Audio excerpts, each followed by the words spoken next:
Monkey the Dragon, one of the most mysterious characters in One Piece. It's painful enough that we don't really know much about him over 1,000 chapters in, but in a sense that also adds more mystery and hype to his character. I feel like to leave a character for this long without revealing that much information means that they're going to be very vital to the series later on, specifically towards the end, and so far that seems to be where this is heading towards. Now, what if I told you that Dragon is the key to the final ancient weapon Uranus? Now, this is a video that I've been planning for quite some time now, but haven't really gotten what I needed to complete it. But today I am essentially going to be giving you guys reasons as to why I think Dragon holds the final ancient weapon. But as usual, before we keep going, I would appreciate it if you drop the like on this video and subscribe if you want to see future content. Now, when it comes to the 3 ancient weapons, we already have confirmation as to what 2 of them are. The first that we got any information on was Pluton, and this was during Alabasta, and what we do know about this specific ancient weapon is that it has the ability to destroy the world just like the other ancient weapons, but this one in particular is some sort of warship. It supposedly also has the ability to destroy islands in a single shot. Now, we don't know how it destroys islands, but apparently it does so very easily. But apart from that description of what it is, we actually haven't seen it in the story yet, and we don't necessarily know when it's going to come, but based on what we do know from the poneglyph is that it is somewhere in Alabasta in some sort of dormant state. Then we move on to Poseidon, which we do have a full confirmation as to what it is, and as you guys know, Poseidon is Shirahoshi. It is the natural innate ability of a specific mermaid that is born every 100 years, and that mermaid has the ability to control all sea kings. And it makes perfect sense as to why something like this can destroy the world, as the majority of the One Piece world consists of water, and in these waters exist creatures of insane sizes. Having the ability to control the Sea King definitely makes you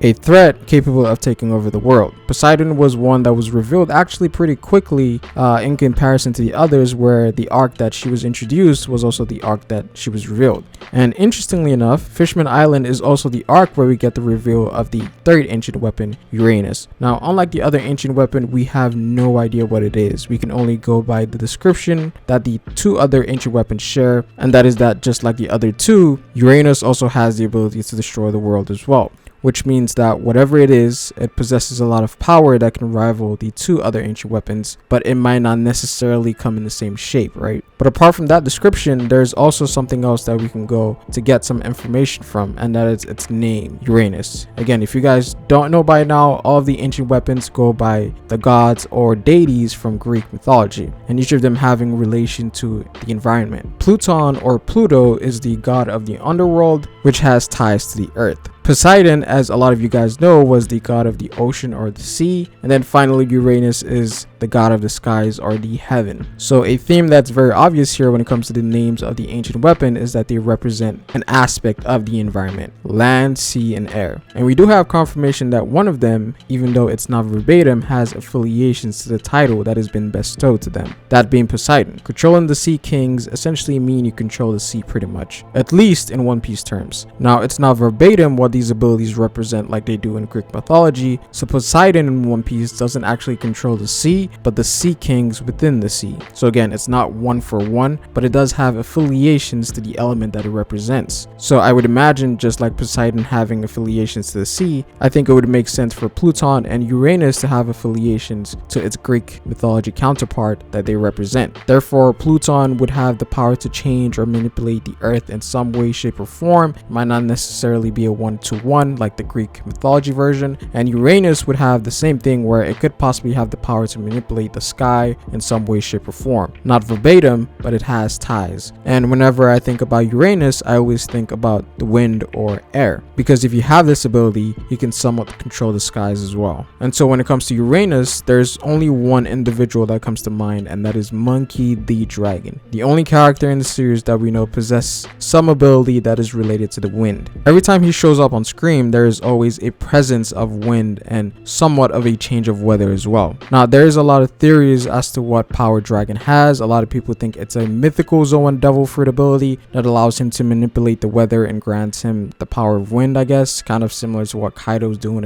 with his devil fruit, where he has sub abilities on top of the mythical.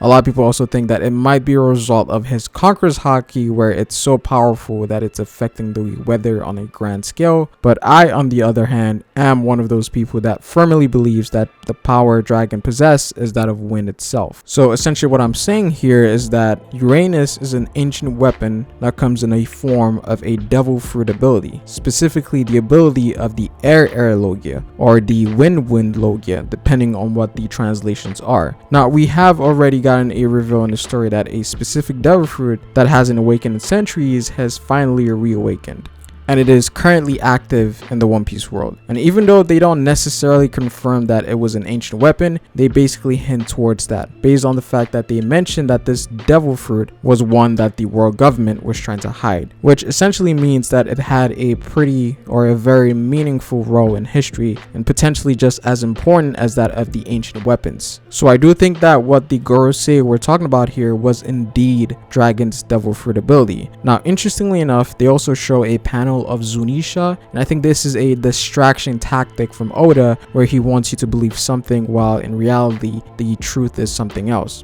Because I did find the transitions between the government agent and the Gorosei to be somewhat weird in terms of the flow of the conversation that they were having. It didn't seem like they were talking to the agent. It was almost like two separate scenes, which leaves me to believe that again this is a deviation tactic from Oda once again to confuse us readers into believing something else. And I think the panel with Zunisha is what really tricked people, because they were talking about something ancient. Therefore, if these two things correlate, that means that this is what it must be, right? And I think that's what got a lot of people, because I do not think that they are talking about Zunisha there. But the fact that the Gorosei were talking about this specific devil fruit means that the user of this fruit is on the move. And if you guys remember, the last thing that we heard from Dragon was that he wanted to confirm what actually happened to Sabo and the other guys, which leaves me to believe that he had to make a move himself to confirm what happened. And this could have most likely resulted in the Gorosei confirming that this ability had finally reawakened, meaning that Dragon may have made his move. We have to realize that we've spent about 3 weeks to a month in Wano right now, so it's no surprise that things may have happened elsewhere without us realizing, given that Wano is closed off. The newspapers don't really come there, so we're a bit unaware as to what is happening in the outside world. And I think Dragon making his move here actually makes a lot of sense, given the predicament that Sabo was in. I also think that the 3 ancient weapons are based on the 3 power schemes of One Piece. Now, when I say power schemes, I am referring to the 3 ways an individual can gain power. The first one being the innate ability of all life forms, and this can come in all different shapes and forms, usually the most prominent being Haki. In other words, the natural ability of a person. The second being devil fruit abilities, for it is what grants a person a specific power from a specific devil fruit. And the third being science. While it is different to the other power schemes, this one has been building up in the story for quite some time now and has finally developed to the point where it can rival the others.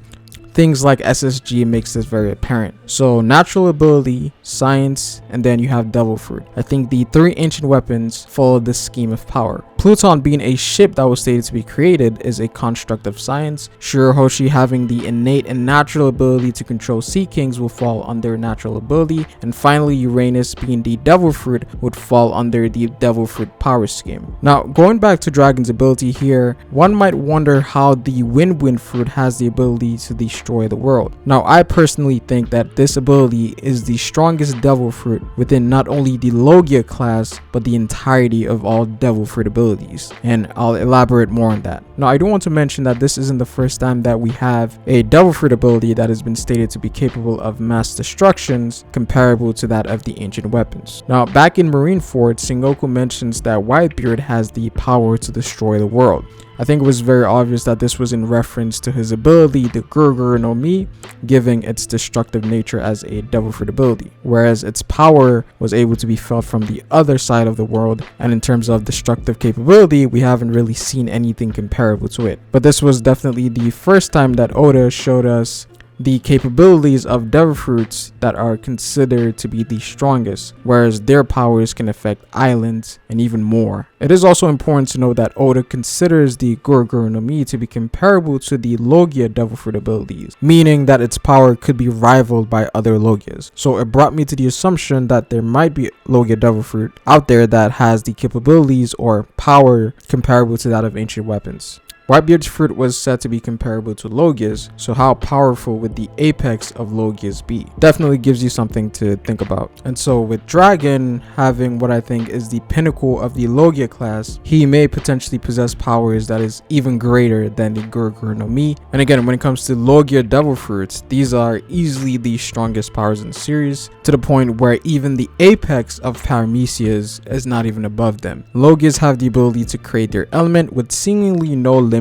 They can also control their elements to any shape and form, as well as having the ability to turn into the element itself, an ability so broken that Oda had to create Haki to even out the playing field. And so you have all these crazy abilities. There's one particular advantage that the Air Logia has that no other fruit possess, and that is the environmental advantage. And I think this is the trait that makes it the most powerful devil fruit in history.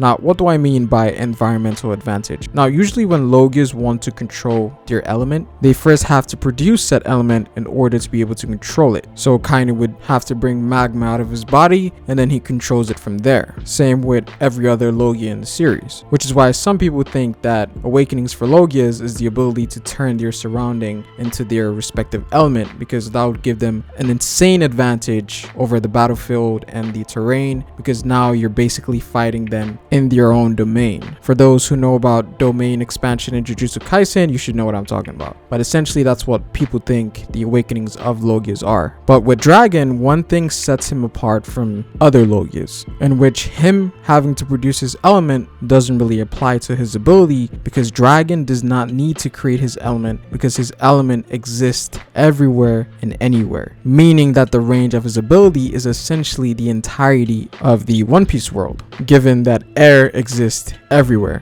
This gives Dragon an unprecedented level of power that we have never seen before in the series, potentially controlling air on a worldwide scale. And again, Logias have shown the ability to have an insane range of control. Aokiji has displayed the ability to create ice from one island to another. We also have individuals like Fujitora, who is able to use his gravity to pull things from space. So when I say that Dragon could have a worldwide scale power, I think it's very possible, given that his element exists everywhere. And so with Dragon having his element everywhere and anywhere at all times, it makes him almost very godlike in terms of his potential of control and what he can do with that ability. And again, people have to remember that having the ability to control air is actually very versatile, as you can do many things with it. You can remove air from the atmosphere to cause suffocation. You can control the pressure of air to change the weather, which we have seen Dragon do, but it's not confirmed. But I think it's very likely to be him, and this was during Logtown when the storm appeared. And a lot of people also think that Dragon was the person that saved Luffy, which means that he also has some control over lightning as well, specifically weather itself. And again, if you can control air in some sense, you can also manipulate the weather. He also has the ability to turn invisible, since air is kind of invisible, right?